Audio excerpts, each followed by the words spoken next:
अरावली की पहाड़ियों में बना पूरे जयपुर पर नजर रखता यह नाहरगढ़ किला, जिसे एक आत्मा ने बनने नहीं दिया। कौन थी वो आत्मा और क्या राज है उस आत्मा का? वो कौन था जो यहाँ से इस किले पर नजर रखता था? क्या है उसका राज? ये बावड़ी किसके लिए बनाई और क्यों बनाई गई? क्या है इसका राज? महल के नीचे क्यों बनाए गए तहखाने और क्या है इनका राज? अरावली की पहाड़ियों में बना नाहरगढ़ किला जयपुर से, जिसकी दूरी तकरीबन 18 किलोमीटर है। वहां जाने के लिए आप ऑटो, टैक्सी या अपने पर्सनल व्हीकल से जा सकते हैं। यहाँ जाने का एक रास्ता और भी है, जो पैदल या टू व्हीलर से तय किया जा सकता है, जिसकी दूरी तकरीबन 5 किलोमीटर है।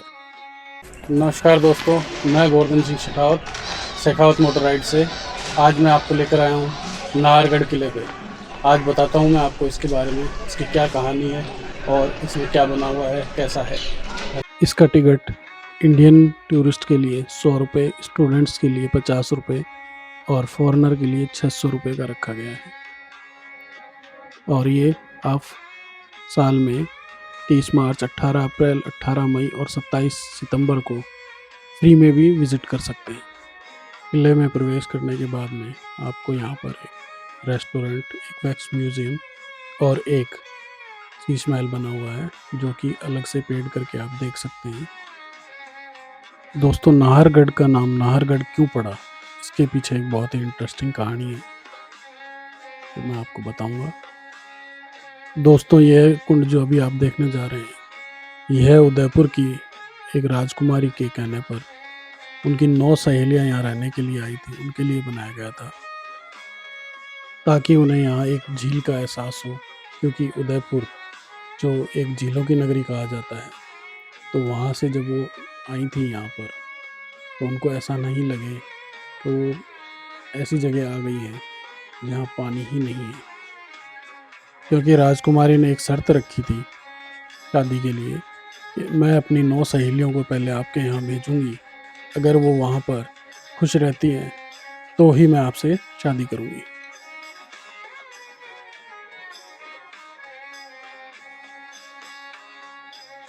ये पीने के पानी के लिए बनाया गया कुंड है, जो रेन वाटर हार्वेस्टिंग के थ्रू बनाया गया था। पहले सारा महल का पानी इन नालियों से होता हुआ इस कुंड में आता था। जब ये ओवरफ्लो हो जाता था, तो ये फिर उस बड़े कुंड के अंदर पानी इसका चला जाता था। यहाँ से उतरकर इसमें से पानी लिया जाता था। ये नालियाँ बनी हुई है यहाँ पे, ताकि पूरे महल का पानी पहले इस कुंड में आए और इस कुंड से जब ओवरफ्लो हो तो वो जाकर अगले उस बड़े वाले कुंड में जाके गिरता। 1734 में सवाई जय सिंह द्वितीय द्वारा इस किले का निर्माण कराया गया था।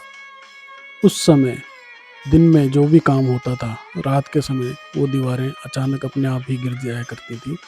कहते हैं उस समय कोई राठौड़ प्रिंस नाहर सिंह यहाँ रहा करते थे। उनकी आत्मा का निवास यहाँ पर था, जो दीवारों को रात को गिरा दिया करती थी। महल के नीचे बने इन तहखानों का राज यह है कि सर्दियों के समय जब ठंड बहुत ज़्यादा हो जाती थी, तो इन्हीं तहखानों में खूब लकड़ियाँ जलाकर ऊपर महल को गर्म रखा जाता था। इस महल का नाम पहले सुदर्शनगढ़ रखा गया था, मगर नाहर सिंह की आत्मा की वजह से इसका नाम नाहरगढ़ रखना पड़ा। उनकी आत्मा को शांत करने के लिए महल के बाहर उनके नाम से एक मंदिर बनाया गया और इस किले का नाम भी उनके नाम पर रखा गया। कहते हैं आज भी शाम 6 बजे के बाद यहाँ कोई नहीं रुकता। ये महल का मेन एंट्रेंस है। इसके दोनों तरफ 2 तोपें रखी हैं और 1880 के अंदर राजा माधो सिंह जी ने इसका नाम माधवेंद्र भवन भी रखा था। उदयपुर की राजकुमारी ने अपनी 9 सहेलियों को यहाँ भेजा था। उन सभी सहेलियों को यहाँ रखा गया था इसी महल के अंदर, क्योंकि 1 साल तक यहाँ रही थी, ताकि वो राजा की किसी न किसी बात की कोई कमी निकाल सके, जिससे राजकुमारी को यहाँ पर शादी ना करनी पड़े। आइए चलते हैं महल के अंदर और देखते हैं कि रानियों के महल कैसे बने हुए हैं, क्या है, किस तरीके से उनको रखा जाता था। यह है मेन पोल। इसके दोनों तरफ सिपाहियों के बैठने की जगह हुआ करती थी। थोड़ा अंदर चलते ही एक छोटा सा चौक है, यहाँ भी सिपाही वगैरह बैठे रहते होंगे। और यहाँ जो डिज़ाइन और कारीगरी हो रखी है, पेंटिंग हो रखी है, बहुत ज़बरदस्त है। यह पिलर देखने से मार्बल का फील देते हैं, मगर ये बने हुए सीप को घिसकर और उसमें कलर मिलाकर उनसे पेंट किया गया है। यहाँ से आगे बढ़ने पर हम आते हैं मेन चौक में। यही उस राजकुमारी की सहेलियाँ रही थी। यहाँ पर बने हुए हैं 9 महल, जिनके अलग अलग नाम थे। सूरज प्रकाश, चंद्र प्रकाश, लक्ष्मी प्रकाश, ऐसे करके ये नाम इसलिए रखे गए थे कि जो 9 सहेलियाँ राजकुमारी की आई थी, वो अपने नाम के अकॉर्डिंग अपना अपना महल चुन ले। नीचे के जो महल हैं वो सर्दियों के समय में काम में लिए जाते थे, और ऊपर जो महल बने हैं वो गर्मियों के काम आते थे। आइए देखते हैं अंदर से।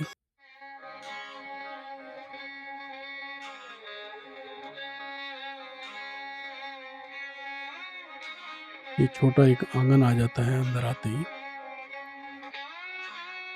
यहाँ पर सारी व्यवस्थाएं उनके लिए की गई थी। यह जो कमरा आप देख रहे हैं, ये भंडार कक्ष के तौर पे काम में लिया जाता था। इसमें किचन का या जो भी सामान होता था वो सारा रखा जाता था। सामने जो अपन देख रहे हैं वह है रानी का किचन। इसमें खाना बनाया जाता था, वो ऊपर चिमनी है।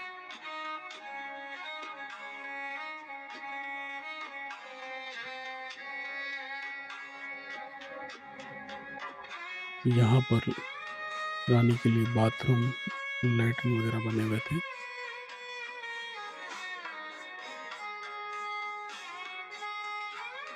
ये जो दासी उनके साथ में रहती थी, ये उन दासियों के लिए कमरा था।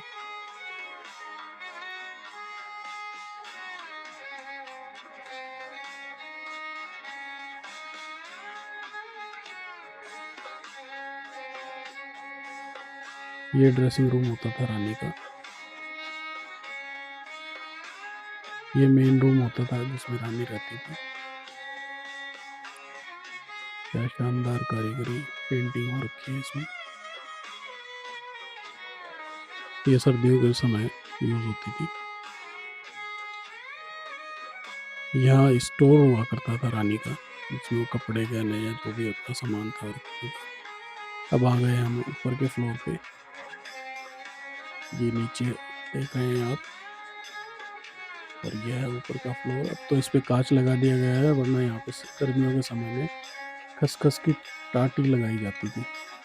इससे पानी डालकर उसके बाद में उसमें से ठंडी हवा आया करती थी। ये रानी का ड्रेसिंग रूम है।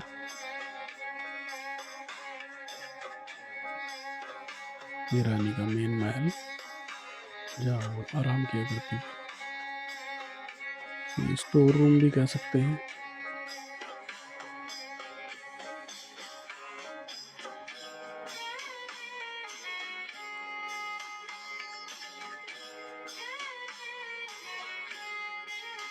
हर महल में अलग अलग पेंटिंग हो रखी है, बाकी नक्शा सभी महलों का एक जैसा ही है। ये कॉरिडोर है जो एक दूसरे को कनेक्ट करता था महल को, रानियों के लिए।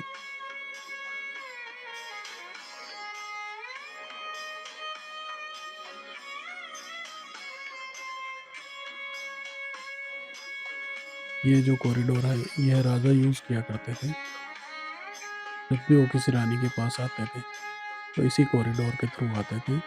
ताकि दूसरी रानियों को किसी को डिस्टर्ब ना हो और किसी को पता नहीं चले कि राजा कौन सी रानी के पास गया है।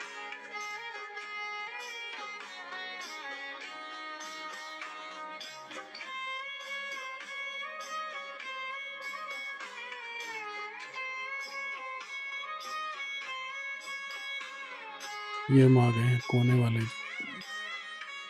महल है उनमें। इसमें डबल 2 रानियों के लिए बने हुए थे, ऊपर और नीचे सेम है। इसमें 2 रानियां रहा करती थी।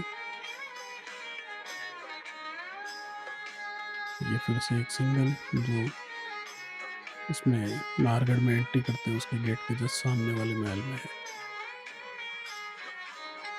ये उस दूसरे कोने में है। इसमें भी 2 महल हैं जो 2 रानियां रहती थी इसमें। सब में पेंटिंग और डिज़ाइन का फ़र्क है, बाकी नक्शा सभी कमरों का एक जैसा ही है।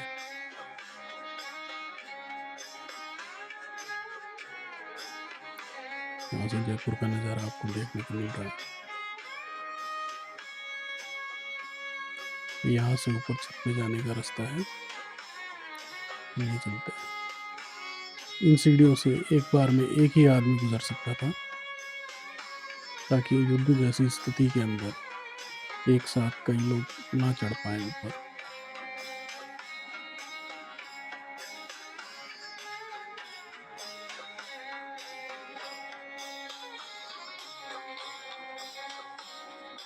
छत से देखने पर ये महल कुछ इस तरीके का दिखता है।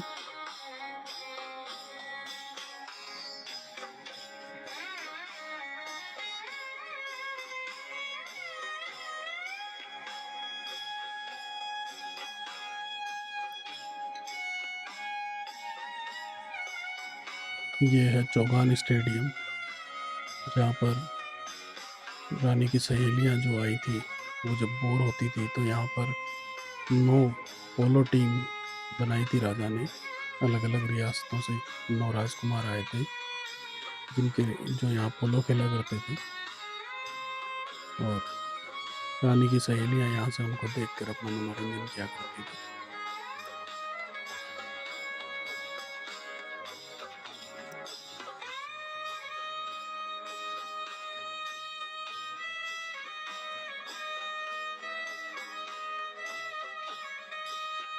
कौन था वो जो यहाँ से इस महल पर नज़र रखता था?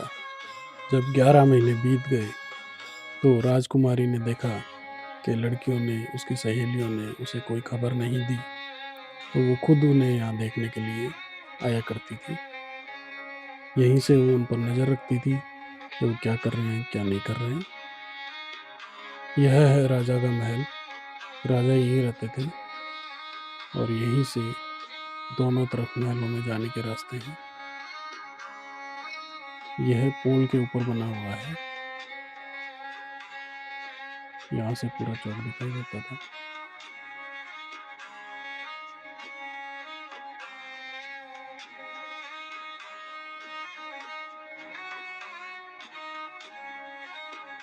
इन्हीं गलियारों से होकर राजा जिस भी रानी के महल में जाना होता था जाया।